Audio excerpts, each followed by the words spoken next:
Halo semuanya, perkenalkan nama saya Syifa Nurfaiza Tarigan dengan NIM 25106110126.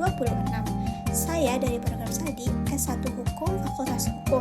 Di video ini saya akan membahas tentang hukum waris adat suku Batak Karo, yaitu bagaimana suku saya mengatur soal warisan secara turun-temurun. Pertama, kita kenalan dulu yuk sama suku Batak Karo. Suku Batak Karo tinggal di dataran tinggi Karo, Sumatera Utara. Daerahnya meliputi Kabupaten Karo, sebagian Langkat, Deli Serdang, dan juga sekitarnya. Kota yang paling terkenal adalah Kota Brastagi yang dikenal dengan sayur mayur dan juga pemandangan gunungnya. Orang Karo punya bahasa sendiri, yaitu bahasa Karo, dan punya sistem adat yang sangat kuat yang disebut adat Karo. Nah, salah satu hal yang paling unik dari suku Karo adalah sistem kekerabatan mereka yang disebut Rakut Sitelu, yang artinya 3 ikatan. 3 ikatan ini adalah, pertama ada Kalimbubu. Kalimbubu adalah keluarga dari pihak ibu yang posisinya itu paling dihormati. Yang kedua ada Senina. Senina adalah saudara semarga yang posisinya adalah setara. Dan yang terakhir ada Anak Beru. Anak Beru adalah keluarga dari pihak menantu perempuan, berperan sebagai pelayan adat. Ketiga pihak ini selalu hadir dalam setiap urusan adat Karo, termasuk urusan warisan. Sekarang, apa sih hukum waris adat itu? Hukum waris adat adalah aturan tidak tertulis yang sudah ada sejak zaman nenek moyang, yang mengatur siapa yang berhak dapat warisan, apa yang diwariskan, dan bagaimana cara membaginya. Nah, tapi di suku Batak Karo, warisan bukan cuma soal harta. Lebih dari itu, warisan adalah cara untuk menjaga nama keluarga, menjaga marga, dan menjaga hubungan antar keluarga agar bisa tetap harmonis.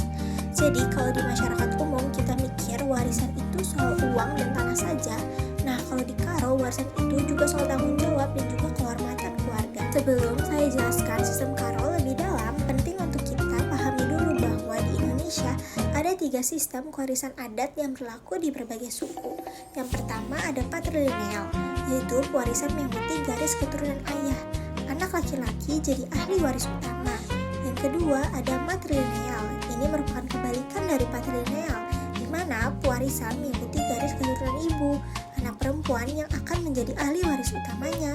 Yang ketiga adalah bilateral atau parental. Pewarisan mengikuti 2 garis sekaligus, yaitu dari ayah maupun dari ibu. Anak laki-laki dan juga anak perempuan punya hak waris yang setara.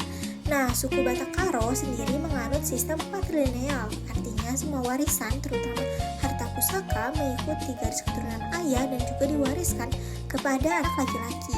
Hukum waris adat Karo sendiri punya beberapa sifat khas. Nah, sifat yang pertama itu adalah komunal atau urusan bersama, bukan urusan pribadi. Kalau di keluarga modern, kita bisa lihat nih kalau warisan dibagi diam-diam antara anak dan juga orang tua saja.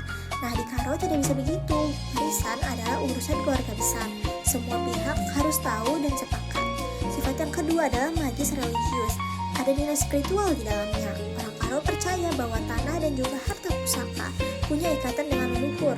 Makanya proses warisan biasanya diiringi doa dan juga ritual adat sebagai bentuk dari penghormatan kepada nenek moyang. Nah, sifat yang ketiga adalah patrilineal, yaitu mengikuti garis keturunan ayah. Ini yang paling penting. Di Karo, segala sesuatu termasuk marga dan juga warisan mengikuti garis keturunan ayah. Sifat yang keempat adalah harus lewat musyawarah.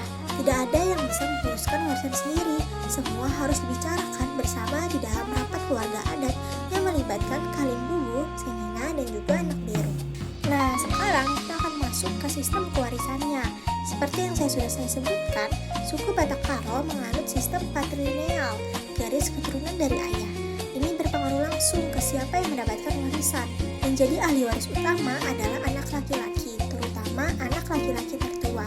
Dia yang akan mewarisi harta pusaka dan juga punya tanggung jawab besar untuk merawat ibu dan juga adik-adiknya. Lalu bagaimana dengan anak perempuannya?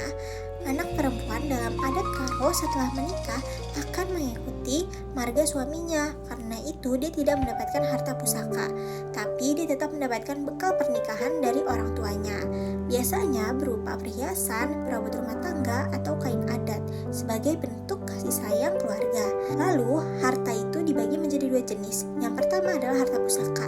Ini adalah harta yang sudah turun-temurun dari leluhur, seperti tanah adat, rumah tanah adat, atau benda-benda keramat. Harta ini tidak boleh dijual dan wajib diwariskan ke anak laki-laki. Yang kedua adalah harta pencaharian. Ini adalah harta yang dikumpulkan orang tua sendiri selama hidupnya, seperti tabungan, kendaraan, atau rumah yang dibeli sendiri.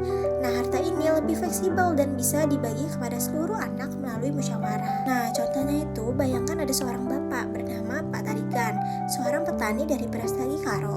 Beliau meninggal dunia dan meninggalkan seorang istri dan juga dua anak laki-laki, Roni Tarigan yang merupakan anak sulung dan Deni Tarigan yang merupakan anak bungsu.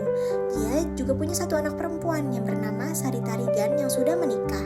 Harta yang ditinggalkan adalah sebidang tanah kebun yang sudah turun-temurun dari kakek, sebuah rumah yang dibeli Pak Tarigan sendiri atau harta pencaharian, dan juga perhiasan emas milik istrinya. Lalu apa yang terjadi? Keluarga besar akan mengadakan rapat adat nih. Hadir di sana perwakilan dari Halim Bubu dan juga Senina dan anak Beru. Setelah musyawarah disepakati, tanah kebun pusaka diwariskan kepada Roni Tarigan sebagai anak laki-laki tertua karena dialah yang meneruskan marga Tarigan dan bertanggung jawab atas keluarga.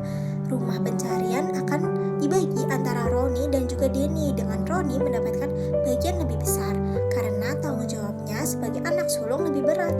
Lalu perhiasan emas akan diberikan kepada Sari sebagai bekal meski dia sudah menikah dan ikut marga suami, dan juga istri Pak Tarigan akan tetap tinggal di rumah dan dinafkahi oleh Roni selaku anak tertua sesuai adat Karo. Semua pihak menerima keputusan ini dengan lapang dada, bukan karena terpaksa, tetapi karena mereka tahu inilah cara leluhur mereka menjaga keharmonisan keluarga sejak dulu. Lalu bagaimana kalau misalnya Pak Tarigan tidak punya anak laki-laki sama sekali? Misalkan Pak Tarigan meninggalkan seorang istri, 3 anak perempuan yang bernama Rina Tarigan, Meli Tarigan, dan juga Dewi Tarigan. Tidak ada anak laki-laki sama sekali. Lalu siapa yang akan mewarisi harta pusakanya? Kalau misalnya tidak ada anak laki-laki, maka warisan khususnya harta pusaka seperti tanah adat tidak akan jatuh ke anak perempuannya, melainkan akan dikembalikan ke kerabat laki-laki terdekat dari pihak ayah. Urutan ahli warisannya biasanya pertama dicari dulu adik atau kakak laki-laki Pak Tarigan. Mereka lah yang paling berhak mewarisi tanah pusaka karena masih semarga Tarigan. Kalau tidak ada saudara laki-laki, akan dicari kerabat laki-laki semarga Tarigan yang paling dekat hubungan darahnya. Lalu bagaimana nasib istri dan ketiga anak perempuannya? Istri Pak Tarigan tetap berhak tinggal di rumah dan wajib dinafkahi oleh kerabat yang mewarisinya sesuai kesepakatan dalam musyawarah adat. Rina, Meli, dan Dewi akan tetap mendapatkan harta pencarian seperti tabungan, kendaraan, dan juga perabot rumah tangga dari hasil musyawarah keluarga. Selain itu, masing-masing mendapatkan bekal pernikahan berupa perhiasan atau kain adat dari ibu mereka saat nanti menikah. Anak pusaka resmi diwariskan ke paman mereka, misalnya bernama Bapak Edi Tarigan, adik kandung dari Pak Tarigan, dengan kewajiban adat untuk tetap memperhatikan kesejahteraan istri dan juga ketiga keponakannya. Nah, keputusan ini kembali diambil lewat musyawarah Rakut Sitelu, bukan keputusan sepihak. Menariknya, meskipun anak perempuan tidak mewarisi tanah pusaka, mereka tetap tidak dianggap ditelantarkan dalam adat Karo. Justru pihak yang menerima warisan pusaka itulah yang kemudian punya tanggung jawab moral dan adat untuk menjaga keluarga yang ditinggalkan.